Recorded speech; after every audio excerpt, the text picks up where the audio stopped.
હાજરા વિસ્તારમાં એક ડમ્પર ચાલકના બેફામ અને બેદરકારી ભરી ડ્રાઇવિંગને કારણે એક વૃદ્ધ મહિલાને કચડી નાખતા ઘટના સ્થળે જ મોત નીપજ્યું.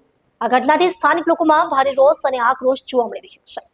મળતી માહિતી મુજબ આ ગમખ્વાર અકસ્માત હજીરાના મેઇન રોડ પર આજે સવારે થયો. ઘટના સ્થળે જ પ્રાણ ગુમાવનારી વૃદ્ધ મહિલા ફ્રૂટની લારી લઈને રોજીરોટીની શોધમાં રસ્તે નીકળી હતી. તે દરમિયાન પાછળથી આવતી એક ડમ્પર ગાડીએ તેને જોરદાર ટક્કર મારી, જેના કારણે તે લારી સહિત રોડ પર આવી પડી અને ડમ્પરના પૈડા નીચે આવી જતા મોત નીપજ્યું હતું. આ ઘટના પછી ડમ્પર ચાલકે વાહન રોકવાના બદલે તેને ત્યાં જ મૂકીને ફરાર થવામાં સફળ થયો હતો. ફરાર થયેલા ડ્રાઈવરને સ્થાનિક લોકોએ પકડવાનો પ્રયાસ કર્યો, પરંતુ તે જાડીઓમાં જઈને છુપાઈ ગયો હતો. સ્થાનિક નાગરિકોનો આક્ષેપ છે કે હજીરા વિસ્તારની સડકો પર ડમ્પરો અને ભારે વાહનોનું બેફામ અને ઉચ્ચ ગતિથી ચલાવવી સામાન્ય બની છે.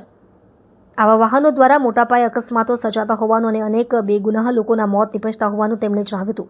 આ વિસ્તારમાં વારંવાર થતી અકસ્માતોએ નાગરિકોના ધીરજના પ્યાલા ઉભરાવી દીધા છે. ઘટનાથી રોષિત સ્થાનિકોએ પોલીસ પ્રશાસન પર આવા બેફામ ડમ્પર ચાલકો પર લગામ કસવાની માંગ કરી છે. તેમના કહેવા મુજબ જો સમય રહેતા કડક કાર્યવાહી ન કરવામાં આવે તો આવી ઘટનાઓ અને મૃત્યુનો સિલસિલો હજુ ચાલુ જ રહેશે. આ અકસ્માતમાં ફરાર થયેલ ડમ્પર ચાલકને શોધી કાઢવા માટે પોલીસે તપાસ શરૂ કરી છે.